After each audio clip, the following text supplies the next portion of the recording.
Nah itu ada orang miskin itu, Dokter Peri.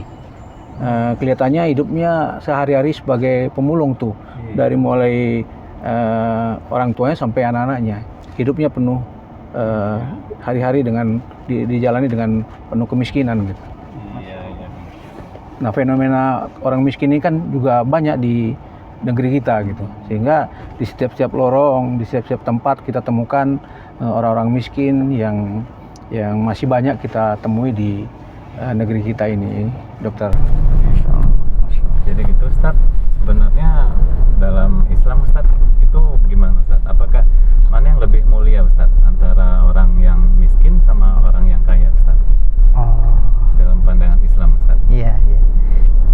Sebenarnya bukan miskin dan kayanya ya, Dokter ya. Iya. Kalau seandainya kita di posisi menjadi orang kaya, ya kita bersyukur kepada Allah Subhanahu wa taala. Dan kalau sekiranya kita menjadi orang miskin, kita meraih pahalanya dari sabar. Jadi orang kaya yang bersyukur dia mulia, orang miskin yang bersabar dia mulia. Memang ada pembahasan para ulama, mana yang lebih mulia, orang kaya yang bersyukur atau orang miskin yang bersabar. Tapi intinya yang harus kita luruskan di dalam pandangan masyarakat di tengah kita, selalu mereka mengatakan orang kaya lebih mulia, orang kaya lebih baik, orang kaya lebih segala hal. Ini yang sebenarnya tidak sepantasnya ada di dalam benak kita sebagai seorang muslim. Jadi kita itu mengatakan mulia atau tidaknya seseorang itu bukan dengan kekayaan dan kemiskinannya, tapi dengan syukurnya dan dengan sabarnya kepada Allah Subhanahu wa taala. Nah, menganggap orang kaya itu mulia, ini yang salah. Dalam hadis, suatu hari Rasulullah sallallahu alaihi wasallam duduk dengan para sahabat beliau, tiba-tiba ada orang kaya lewat. Kemudian kata Rasulullah, "Ma ra'yuka fi hadha?"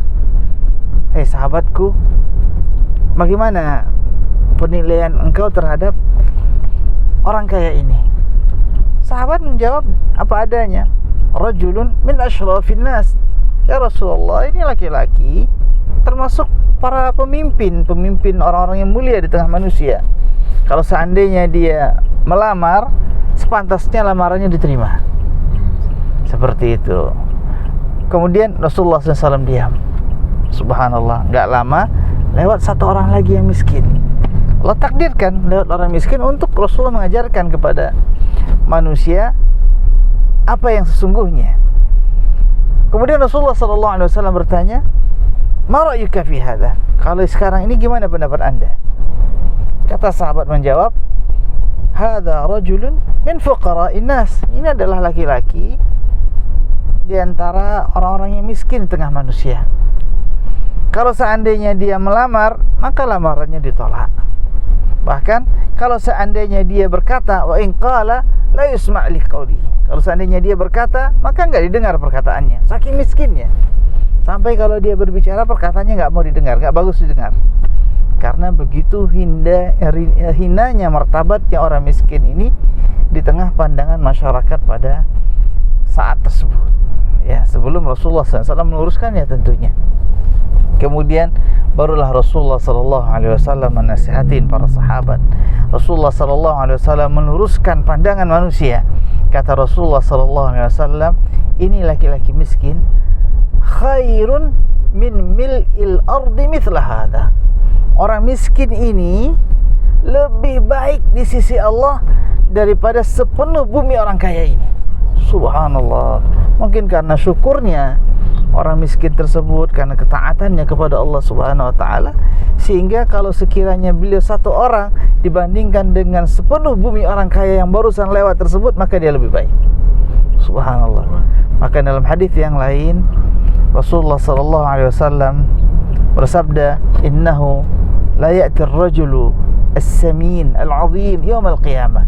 Pada hari kiamat nanti datanglah seseorang yang gemuk badannya, mulia kedudukannya. Kemudian kata Rasulullah SAW, innahu la yazinu indallahi janaha ba'udah. Orang yang kaya, yang gemuk tersebut ditimbang di sisi Allah tidak ada apa-apanya dibandingkan sebelah sayapnya seekor nyamuk. Saking rendahnya martabatnya di sisi Allah Subhanahu wa taala. Padahal dia adalah orang yang kaya. Padahal dia adalah orang yang mulia. Kapan? Di saat dia hidup di atas kehidupan dunia yang fana ini. Maka tidaklah selamanya orang kaya itu menunjukkan dia mulia. Tidaklah selamanya orang yang kaya tersebut dia merupakan orang yang akan mendapatkan kemuliaan di dunia dan akhirat. Tidak. Tapi kemuliaan seseorang tersebut dilihat dari mana ketakwaan dia kepada Allah Subhanahu wa taala. Bagaimana ketakwaannya kepada Allah Subhanahu wa taala. Kalau seandainya dia kaya, bagaimana dia bersyukurnya kepada Allah Subhanahu wa taala. Bagaimana dia pergunakan harta dan kedudukannya. Kalau seandainya dia orang miskin, maka bagaimana dia bersabarnya atas ujian yang Allah berikan kepadanya. Semuanya adalah baik. Semuanya adalah baik selama seseorang tersebut menempuhnya dengan ketaatan kepada Allah Subhanahu wa taala. Allahu a'lam. Allah. Kalau begitu bukan kaya atau miskinnya ya Ustadz ya, bukan hartanya, tapi respon kita terhadap kondisi kita itu. Iya. Respon kita dengan ketakwaan kita, apakah kita bersyukur kalau kita mendapatkan kekayaan atau kekuasaan, dan apakah kita harus bersabar seandainya Benar kita sekali. dalam posisi yang mungkin serba kekurangan. Benar Itu sekali. dipandang Allah ya Ustadz ya, dalam agama Islam. Masya Allah, Ustadz ilmunya.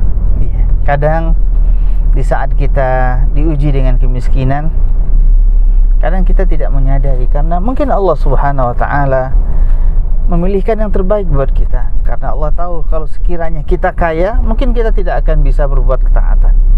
Begitu juga dengan saudara-saudara kita yang kaya, mungkin itu pilihan yang terbaik yang Allah berikan kepadanya. Karena Allah tahu kalau seandainya dia miskin, mungkin dia tidak bisa bertakwa kepada Allah Subhanahu wa taala. Maka kita selalu berbaik sangka dengan segala ketetapan Allah Subhanahu wa taala.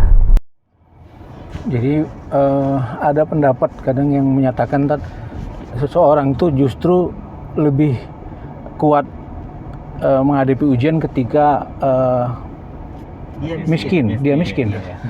Justru ketika diuji dengan kekayaan oleh Allah, justru dia akan terjatuh pada itu kekufuran atau maksiat ya tadi ya. Benar sekali. Rasulullah SAW bersabda, "Mal faqru akhsha alaikum."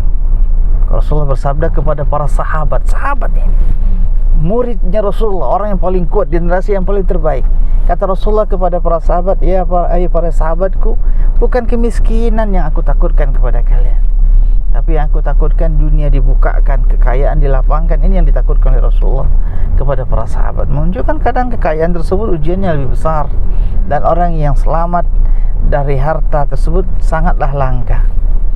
Subhanallah. Maka orang miskin dia sebaiknya dia bersyukur pada Allah Subhanahu wa taala juga dengan kondisinya, di samping sabarnya atas segala ketetapan Allah Subhanahu wa taala.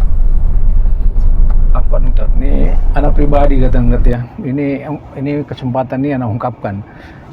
Terkadang ada rasa ini Tat ya, kadang-kadang sedih juga anak. Ada rasa takut gitu. Rasa kebayang gitu bagaimana besok, iya kan? Begitu kita diberi kenikmatan yang banyak oleh Allah gitu, dan kita besok mempertanggungjawabkan apa yang kita peroleh nikmat itu ya, sehingga yang kita khawatirkan mampu nggak kita besok mempertanggungjawabkan harta atau kenikmatan yang sudah kita dapatkan dari Allah. Itu bagaimana tadi ya cara mensyukuri, dan bagaimana supaya katakanlah yang Allah kasih kenikmatan yang lebih dari yang lain itu mampu besok atau ringan dalam hisab harta yang ia peroleh gitu. Iya, memang benar, subhanallah. Tidak ada suatu harta pun kecuali akan ada pertanggungjawabannya. Bisa jadi sebutir pasir yang ada di dalam harta kita akan ada pertanggungjawabannya di hadapan Allah. Allah Subhanahu wa taala berfirman, "Ma li hadzal kitab la yughadiru saghiratan wala kabiratan illa ahsaha." Pada hari kiamat nanti manusia akan berkata, kata Allah Subhanahu wa taala dalam Al-Qur'an, Ini catatan apa? Tidak ada yang besar, tidak ada yang kecil, kecuali dicatat semuanya. Dan betapa banyak perbuatan-perbuatan yang kita melupakannya sementara Allah mengingatnya. Ahsahullahu wa nasu. Allah mencatatnya, mereka melupakannya.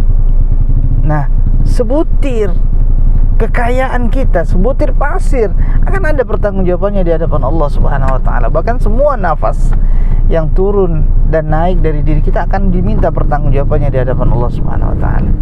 Maka Rasulullah sallallahu alaihi wasallam menerangkan bahwasanya dalam hadis, al-aktsarun humul aqallun yaumal qiyamah. Orang yang paling banyak harta tersebut, mereka adalah orang yang paling sedikit nanti pada hari kiamat. Di dunia orang yang paling banyak harta, di akhirat mereka adalah orang yang paling merugi. Kemudian kata Rasulullah, illa, kecuali man qala bimalihi hakadha wa hakadha, orang yang menyumbangkan hartanya di sini dan di sana, kata Rasulullah SAW. Jadi orang yang paling banyak harta, dia adalah orang yang paling sedikit nanti keberuntungannya pada hari kiamat, kecuali, ada pengecualiannya, adalah orang yang mempergunakan hartanya untuk ketaatan di sini, mempergunakan hartanya untuk ketaatan di sana. Itulah cara selamatnya orang kaya dari hartanya. Dan bisa jadi harta tersebut tidak selamanya mengantarkan seseorang kepada kerugian pada hari kiamat. Bisa jadi harta tersebutlah yang akan menjadi jembatan bagi seseorang nanti untuk meraih ridha Allah Subhanahu wa taala. Tapi dengan ketentuan tadi, dia pergunakan untuk ketaatan kepada Allah Subhanahu wa taala. Dia sedekahkan di jalan Allah karena dia tahu makin bertambah hartanya, makin bertambah pula hisabnya di hadapan Allah Subhanahu wa taala.